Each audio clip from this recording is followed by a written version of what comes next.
మీరు కన్క్లూడ్ చేయండి 5 minutesలో కన్క్లూడ్ చేయండి మీరు ప్లీజ్. అధ్యక్ష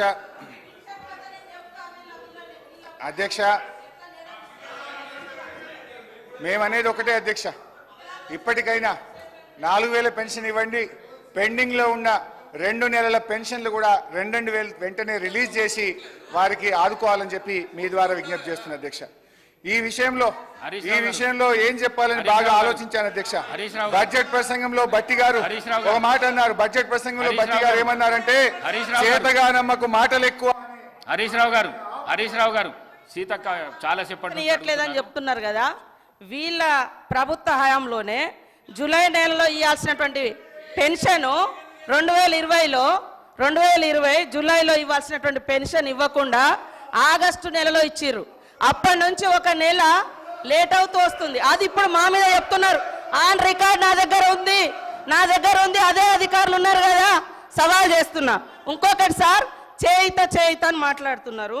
వీళ్ళు 2018లో ఎలక్షన్ మేనిఫెస్టోలో మేము 65 సంవత్సరాలను 57 సంవత్సరాలకు తగ్గించి అందరికీ పెన్షన్స్ ఇస్తామన్నారు. 3.5 ఏళ్ల తర్వాత 57 సంవత్సరాలకు పెన్షన్ ఇచ్చారు.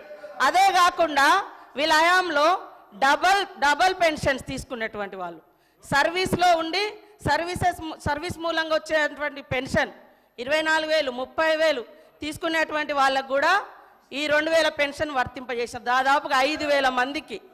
అదే కాకుండా ఒక కార్పొరేషన్ చైర్మన్గా ఉంటూ కూడా చైర్మన్గా వచ్చే అలవెన్సులు తీసుకుంటూ ఈ 6,000 పెన్షన్స్ కూడా ఉన్నాయి. ఇవన్నీ నేను నిరూపిస్తా. మరి ఇలాంటివన్నీ మేము సరి చేస్తూ ఉన్నాం.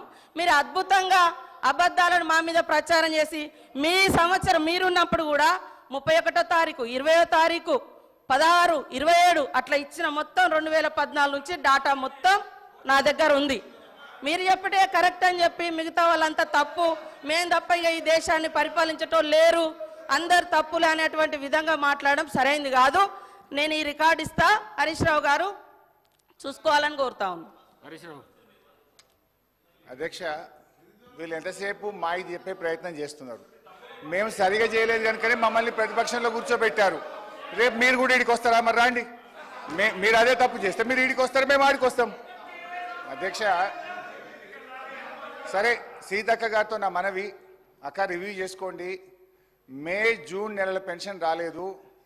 ఇప్పుడు జూలై నెల 27వ తారీఖు, 3 రోజులు అయితే ఆగస్టు వస్తుంది, 3 నెలల పెన్షన్ పెండింగ్ అవుతుంది. నేను ఊర్లలోకి పోయి డైరెక్ట్గా పెన్షనర్లతో మాట్లాడి చెప్తున్నా. ఇవాళ ఉదయం అసెంబ్లీలో మాట్లాడితే కనుక నా కాన్స్టిట్యున్సీకి ఫోన్ చేసి పెన్షనర్ని అడిగి తెలుసుకొని 1కి 2 సార్లు క్రాస్ చెక్ చేసుకొని మాట్లాడతా. నేను అట్లా తొందరపడి మాట్లాడాను. 2 months పెండింగ్ ఉంది, 3rd month కాబోతుంది. సరే అయితే సార్, ఇప్పుడు బడ్జెట్ ప్రసంగంలో బట్టి గారు అన్నట్టు చేతగానమ్మకు మాటలు ఎక్కువ అనే మాట ఇది మాకు కాదు, ఆప్ట్గా కాంగ్రెస్ పార్టీకి మీకే వర్తిస్తాయి. అధ్యక్ష, మొత్తం మీద వీళ్ళ స్ట్రాటజీ ఏమిటంటే ఎన్నికలప్పుడు బజాయించు హామీల డంక అమలు చేయకుండా ఉండేందుకు వెతకాలే ఏదో ఒక వంక. ఇది వీళ్ళ స్ట్రాటజీ. అధ్యక్ష, ఇకపోతే మేనిఫెస్టోలో మొదటి పేజీ చాప్టర్ 1 మొదటి లైన్లో వీళ్ళు చెప్పింది ఏంటంటే పూర్తి స్థాయి ప్రజాస్వామిక పరిపాలన అందిస్తామన్నారు. అంటే ప్రజలకు భావ ప్రకటన స్వేచ్ఛకు, నిరసన తెలియజేసే హక్కుకు హామీ పడతామనే కదా అధ్యక్ష. కానీ వాస్తవంలో ఏం జరుగుతుంది అధ్యక్ష?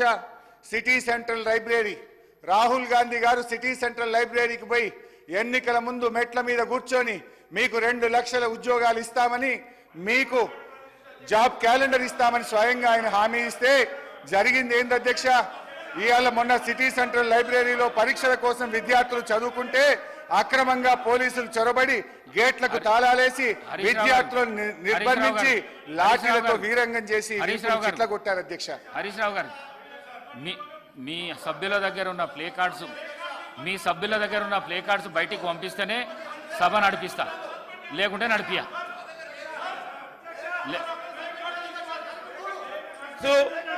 ప్లే కార్డ్స్ కు సంబంధించి మీరు పదే నిబంధనలను ఉల్లంఘించి చేస్తా ఉన్న గౌరవ సభ్యుల పైన చర్య తీసుకోవాల్సిందిగా మేము డిమాండ్ చేస్తా ఉన్నాం అధ్యక్ష.